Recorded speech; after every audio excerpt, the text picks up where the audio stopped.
Саламатсыңарбы балдар? Мен кайрадан Замира эжеңермин. Сабагыбызды баштайбыз. Биз бүгүн жакталышты үйрөнөбүз. Же болбосо темабыздын аты жакталыш. Жакталыш деген эмне? Баяндооштук милдетти аткарган атоош жана этик сөздөрдүн жак мүчөлөрү менен өзгөрүшү жакталыш деп аталат. Мисалы, мен университетте окуймун. Мен студентмин. Окуймун. Мен студентмин. Бул окуймун, студентмин деген сөздөр сүйлөмдүн аягында баяндооч деп аталат. Баяндооч. Кыргыз тилинде, түрк тилдеринде сүйлөмдүн аягында дайыма баяндооч болот. Демек, баяндооштук милдетти аткарган атооч студент бул атооч сөз балдарына. Студент бул атооч сөз. Ал эми окуймун бул этиш сөз. Демек, атооч жана этиш сөздөрдүн жак мүчөлөрү менен өзгөрүшү бул жакталыш деп аталат.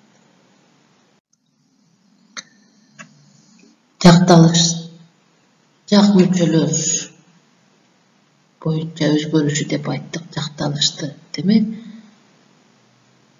жак мүчөлөрдү сөзсүз түрдө биз жашоодо мен биринчи жак, сен экинчи жак, сиз экинчи жактын сылык түрү, үчүнчү жак ал болот. Ал эми ар бир жактын өзүнө тиешелүү, өзүнө таандык мүчөлөрү бар. Мисалы, биринчи жактын жак мүчөсү мын, экинчи жактыкы сың, экинчи жактын сылык түрү сыз, ал эми үчүнчү жакта жак мүчө жок. Бул жекелик түрү балдар. Көптүк түрү биринчи жакта биз, анын мүчөсү ыбыз. Экинчи жак силер, мүчөсү сыңар. Экинчи жактын сылык түрү сиздер, мүчөсү сыздар. Үчүнчү жакты алар, анын мүчөсү жок балдар. Демек, мын, сың, сыз жекелик түрдөгү жак мүчөлөр. Ал эми біз, сыңар, сыздар бул көптүк түрдөгү жак мүчөлөр. Эми бул жак мүчөлөрдү кайсы сөздөргө улайбыз? Жак мүчөлөр төмөнкү сөздөргө уланат. Биринчи, адамдын атына. Мисалы, мен жылдызмын деп айтыш керек. Мен жылдыз десе туура эмес. Сөзсүз мен жылдызмын деш керек. Экинчи, адамдын фамилиясына. Мисалы, мен Ахматовамын деш керек. Мен Ахматова десе туура эмес. Адамдын жашына. Мен 27 жаштамын. Адамдын улутуна. Мен кыргызмын. Кесипти билдирген сөздөргө мен тиш доктурмун деп айтыш керек. Кызматты билдирген сөздөргө мен бөлүм башчымын. Туугандыкты билдирген сөздөргө мен Алинанын апасымын. Ал эми 8-чи түрү мүнөздү билдирген сөздөргө жалганат. Мен боорукермин, мен чынчылмын деп айтылат. Демек, азыр ушул жак мүчөлөр уланган сөздөрдү бар кенен карайбыз. Мисалы, биринчи адамдын аты жана фамилиясына уланат. Үлгү. Мен Эбрумун. Мен Эбру эмесмин. Эмесмин бул терс форма балдарына, терс формасы. Оң форма суроосуна, оң суроосу. Мен Эбрумунбу? Oba sen ebrusun, je sen ebru emessin dese bolot. Dördüncü türü suro, ters forma surolu türü. Men ebru emes min. Men ebru emes min bi bolot. Hazır uşul ülgü boyunca yazgılar. Özüňördün atıňardy yazgılar. Kalasaňar ebruny yazgılar. Kim kaysı atty kalasa yazsa bolot. Bu yerde ebru kişinin atı baldarına. Ebru kişinin atı. Alemi men Majitova mın dep aytsak, Majitova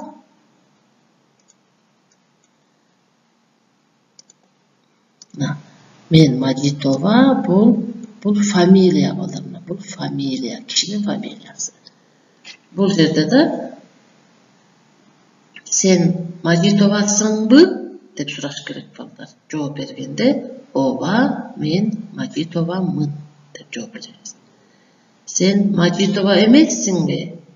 Jogap men Majitova emesmin, bu ters formасы. Sözsüz surolorgo sen bolgondo sen bolot, men bolgondo mın bolot. Sen, sın, men, mın. Demek, jak müçülür adamdın atına jana familiyasına ulanat. Ekinci, jak müçü adamdın yaşını bildirgen sözlerge ulanat. Adamdın yaşını aytış üçün koldanabız balдар. Misalı, men 18 yaşdamın. Sözsüz türde men 18 yaşdamın. Egerde men 18 yaşda desek, bul kata. Bul kata balдар. Men 18 yaşda bolboydu. Men 18 yaşdamın bolot. İkincisi suro bereriz. Sen 25 bulsan 25. Sen 25 desin mi? Oba men 25 demin. Jogap bereriz. Bu yerde karayımız balдар. Birinci süýlemde men 18 yaşdamın dep aytıp jatabız. Alem ikincisinde 25'te min dep aytabız. Bu yerde yaş degen söz bu yerde jok, jon gana san. Sen 25'tesin mi? Oba men 25'te min. Jogap sinonim men 25 yaşdamın dese da. Demek adamdın yaşını suraganda iki variantı koldansok bolot. Birinci variantta yaş degen söz var. Yaş degen söz var birinci variantta. Alem ikinci variantta bu ikinci variant yaş degen söz yaş getiresinler ötürüm hazır.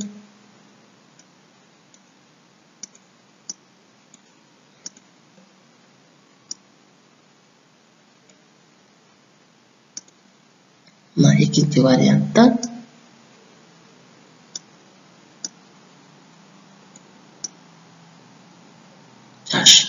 yaş degen söz sen 25'tesin bi dep suragatabız da al jerde yaş degen söz yok. Ulantabız. Adamdın ulutun bildirgen sözlerge jak müçüsü ulanat. Bu yerde kızıl menen 4 çarpsın içinde kızıl turat. Bu özgöçölük balдар. Kırgız dilinde ulut içine tamga menen yazılat. Misalı, men kırgızmın degende bu tamga, bu kı içine tamga menen yazılat. Başka dillerde baş tamga menen yazılat. Misalı, yerde men kırgızmın, sen kırgızsın, al kırgız. Al kırgız dep baş tamga menen yazsa bu kata. Bunu kiçine tamga menen yazabız. Men Kırgızmın. Bul yerde ulutlardan süreti var. Birinci sürette mına bu süret. Kırgız, Orus, Mongol, Arap, Türkmen, Gruzin, Tacik, jana Türk. Bu ulutlar vardır. Bunu sizler özünür жазgılar. Daha ulantabız. Jak müçölür, adamdın kesibin bildirgen sözlerge ulanat. Kesip. Misalı bul student. Bu student. Bul kim? Bul süretçü. Bul ırçı. Bul usta. Usta. Demek kesipli bildirgen sözlerge ulanat. Misalı men studentmin. Men süretçümün. Men ırçımın. Men ustamın.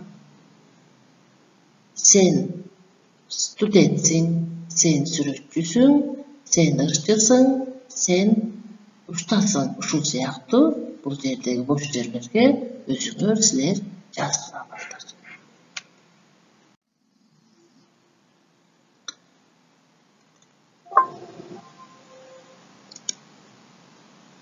Ulantabız. Biz tekelip türünü öğrendik. Hazır bu köptük türü balдар. Biz, siler, sizler, alar. Bu köptük türü. Birinci süret, bu süret, student. Biz, student, biz de aytabız. İkinci süret, egizler. Biz, egiz, biz de aytabız. Üçüncü süret, biz koşunağız. Dördüncü süret, dostuz.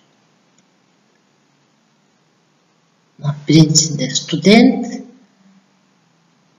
sözdün ayağında tı, katkalan, oşunduktan pı oldu.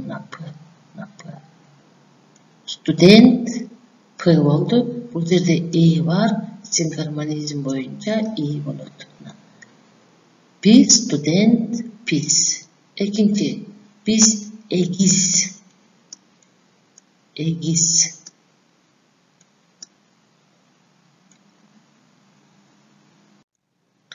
Egiz degen sözün ayağında bu zı yumuşak ünsüz. Oşonduktan bu yerge biz emneni жазабыз, yumuşak ünsüz bolganda b-ni жазабыз baldarına. B. Al эми bu yerde i var. I bolganda e gelet. Demek etiresiniz. I bolganda kayra i bolot. Egiz biz bolot. Egiz biz. Biz egiz biz. Biz koşuna. Koşuna. Koşuna.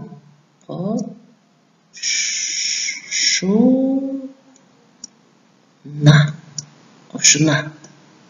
Bu yerde sözün ayağında a oldu. B koyuyoruz. Koşuna. A olgundan keyin I kelet. Koşuna biz. A oldu. Sinkronizm boyunca. Koşuna biz. Dos pus. Dos.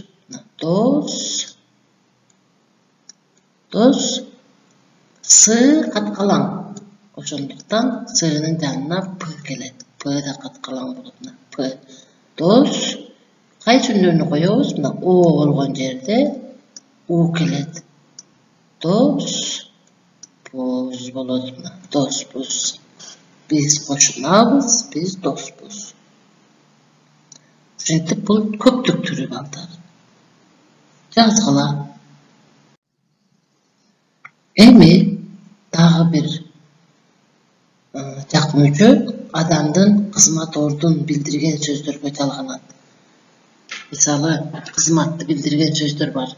Prezident, minister, rektor, dekan, müdür, bölüm başçı bulardan bari kızmatты bildiret balдар. Demek bu sözlerge da biz jakmüçünü ulayбыз. Misalı men президент мен деп айтабыз. Эч качан мен президент деп айтсак болбойт. Улайбыз, жазгыла балдар. Андан ары сиз болгондо биз көбүнчө экинчи жакка суроо бергенде биз суроо беребиз. Экинчи жакка сүйлөгөндө көбүнчө экинчи жактан сурайбыз балдар. Мисалы, сиз президентсиз десе да болот, сиз президентсизби десе да болот. Бул суроо түрү болот. Эгер сиз президентсизби десек, анда суроо. Бул жердеги бош жерлерге жак мүчөлөрдү койгула, анан жазгыла. Мисалы, ал Кыргыз Республикасынын президенти болот. Президенти болот. Эмне үчүн бул жерде ал бар? Калган сөздөрдүн баарын жазгыла, силер жазгандан кийин окуйбуз балдар. Улантабыз, жак мүчөлөр дагы туугандыкты билдирген сөздөргө уланат. Мисалы, бул белгилүү актер Уилл Смит. Бул киши Уилл Смит. Ал эми анын жанындагы турган жигит бул Уилл Смиттин баласы. Синоним же уулу. Демек, уулу эмне деп айтат? Мен Уилл Смиттин баласымын. Же мен Уилл Смиттин уулумун деп айтат. Экинчи сүйлөм. Сиз көпчүлүк жаштардын кумирисиз. Сиз көпчүлүк жаштардын кумирисиз. Көпчүлүк жаштардын кумири ким балдар? Менимче Джеки Чан. Джеки Чан көп жаштардын кумири. Мен үй бүлөнүн улуусумун же кичүүсүмүн деп айтабыз. Улуусумун, кичүүсүмүн. Бул туугандыкты билдирген сөздөргө уланган учуру. Дагы жак мүчөлөр балдар адамдын мүнөзүн жана сыпатын билдирген сөздөргө уланат. Мисалы, акылдуу, анын антоними же болбосо каршы мааниси акылсыз. Тартиптүү, каршы мааниси тартипсиз. Бул кишинин сыпаты. Ал эми сабырдуу, анын каршы мааниси сабырсыз. Бул кишинин эмнеси? Мүнөзү балдар. Бул мүнөздү билдирген сөздөр. Жоош, каршы мааниси урушчак. Эмгекчил, каршы мааниси жалкоо. Демек, адамдын мүнөзүн, сыпатын билдирген сөздөргө да биз жак мүчөлөрдү улайбыз. Мисалы, сиз сабырдуусузбу же сабырсызсызбы? Сабырдуу бул сөз, суз мүчөсү бу суроо болду.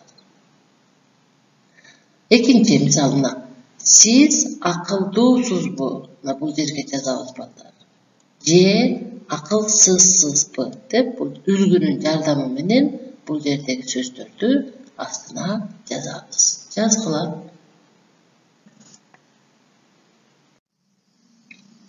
Демек, биз бүгүн жак мүчөлөрдү үйрөндүк. Силер көңүл бурганыңарга чоң рахмат. Көрүшкөнчө.